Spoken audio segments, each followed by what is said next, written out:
Welcome back. Today we're tackling the biggest, most pressing question: what is the future of the war in Ukraine?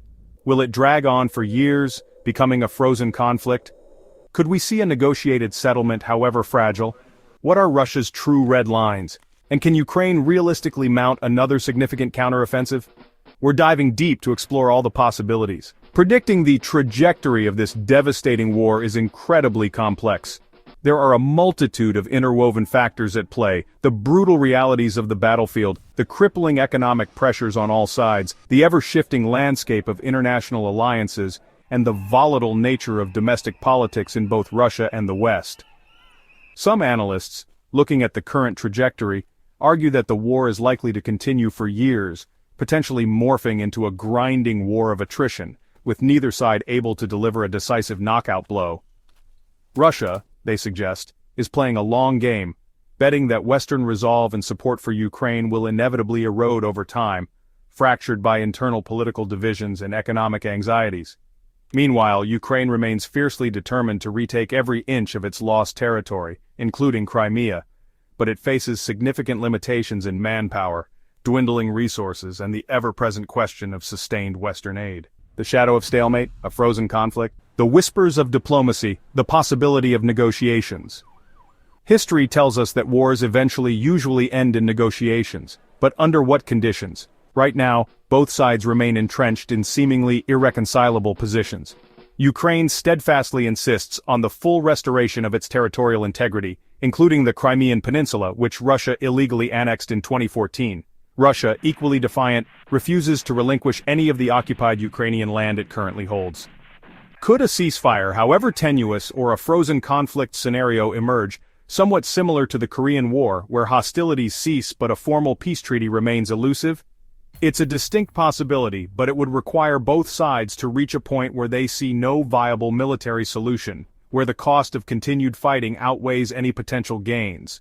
That turning point might not arrive in 2025, but as war fatigue begins to set in, not just on the battlefields but also in the capitals of supporting nations, discussions, whether conducted publicly or discreetly behind closed doors, may well gain traction. Russia's ultimate goal in this war might not be outright conquest and complete subjugation of Ukraine, but rather forcing Ukraine into a position of permanent stalemate, a weakened state that allows Moscow to maintain strategic control over the territory it has already seized, effectively creating a buffer zone.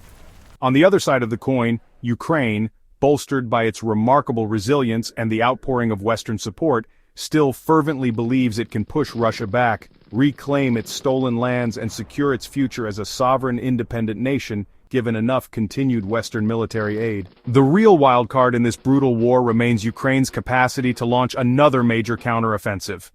Their previous efforts in 2023 and 2024, while demonstrating incredible bravery and tactical ingenuity, achieved tactical gains, but ultimately fell short of a decisive strategic breakthrough.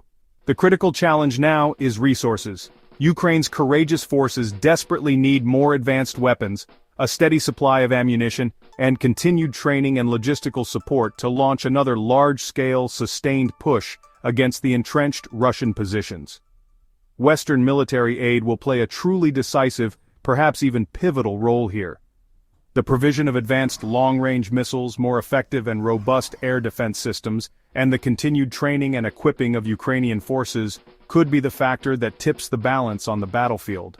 However, if Western aid begins to slow down, or worse, dries up altogether, Ukraine might find itself struggling to sustain offensive operations, potentially facing a slow and agonizing erosion of its defensive capabilities. So, what does this all mean? Where does this leave us? If Ukraine can successfully muster another significant offensive in 2025, we might witness a dramatic shifting of front lines, potentially forcing Russia to reassess its strategic objectives. If not, the war could very well descend into a slow, grinding war of attrition, a bloody stalemate with no clear victor, a conflict that drags on for years, sapping the strength and resolve of both sides. The geopolitical stakes in this war are extraordinarily high, and every single decision, whether made by Moscow, Kyiv, Washington, or Brussels, will irrevocably shape the ultimate outcome. The future of the war in Ukraine remains shrouded in uncertainty, but one thing is crystal clear: this conflict is far from over. Whether it ultimately concludes through force of arms, through painstaking diplomatic negotiations, or through sheer exhaustion and mutual recognition of the futility of further bloodshed, the next year, 2025, will be absolutely critical in determining Ukraine's fate and the future of European security as a whole. What do you think? Will Ukraine manage to launch another successful counteroffensive, or are we inexorably heading toward a protracted, frozen conflict? Let me know your thoughts and predictions in the comments section below. And don't forget to like this video and subscribe to the channel for more in-depth analyses and insightful perspectives on global events.